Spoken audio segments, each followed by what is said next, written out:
Okay, so if you've been watching the program for a while, if you listen to the show, you know that I have no delusions about blue states or liberal cities or just all Democrats or whatever being clean of racism, so to speak. To differing degrees, even our bluest cities and most progressive institutions and most self-described liberal people still harbor racist prejudice and beliefs. And I've done interviews about the significant racism that existed historically in our broadcast city of Boston, in New York City, where I used to live. I've talked about how segregated these cities still are to this day.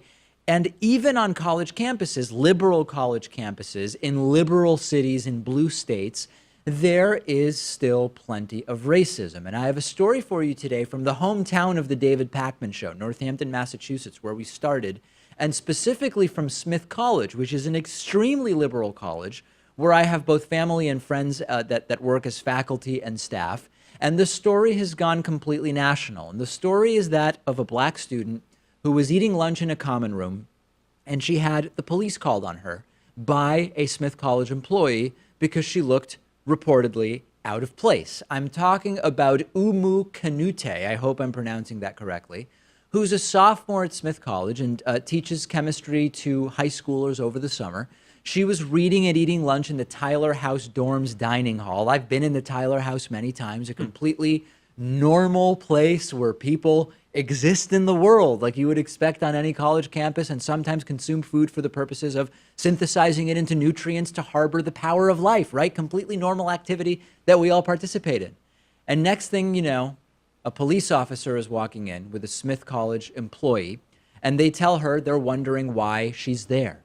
Police told her that an employee had called them about what was initially described as a suspicious black man. Of course, she's a woman.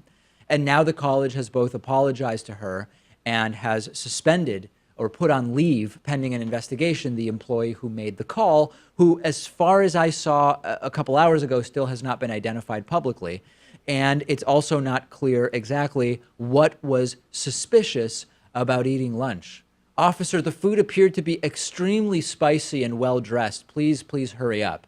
The student says she did nothing wrong. She wasn't making noise. She wasn't bothering anyone. She was just black, as she describes it. So to be clear, we're not talking here about institutional racism. It's not a lesson about Smith College being liberal and for Black Lives Matter and whatever else, but still being racist as an institution. As far as we know right now, barring the news that this was related to some kind of policy, this was just one employee. But it's just another reminder that there's racism everywhere, even in blue states, even in blue cities, even at liberal progressive colleges. This individual could be anybody. They could have any political beliefs. I have no idea, since we don't know exactly who it is right now.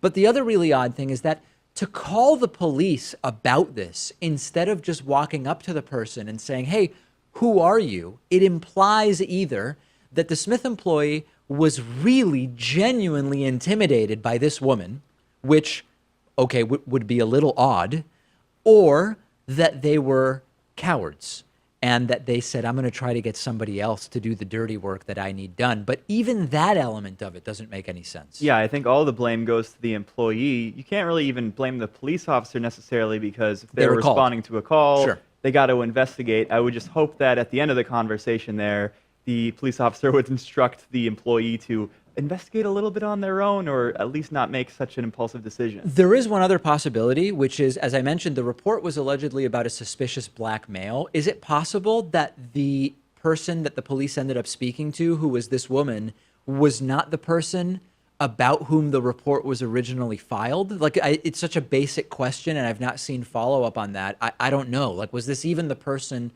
who the report was about? I don't know. But the impact so far is that the student has been significantly traumatized by this, understandably.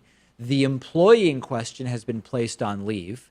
And as always, we get into, can we really attribute this to personal racism? Was the individual who called the police personally racist?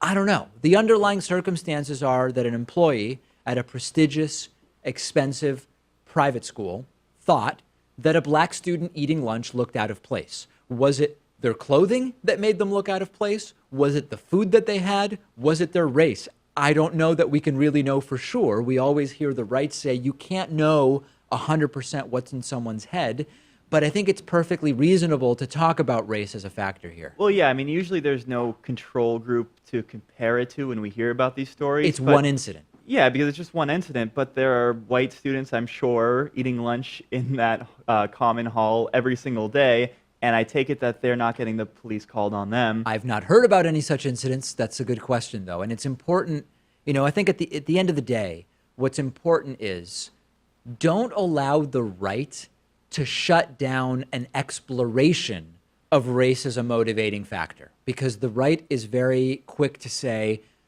you can't accuse people of racism unless you know it definitively. There could have been other reasons why the police were called on this particular individual, and to attribute racism to someone when you're not 110% sure that that's what it is, that's wrong.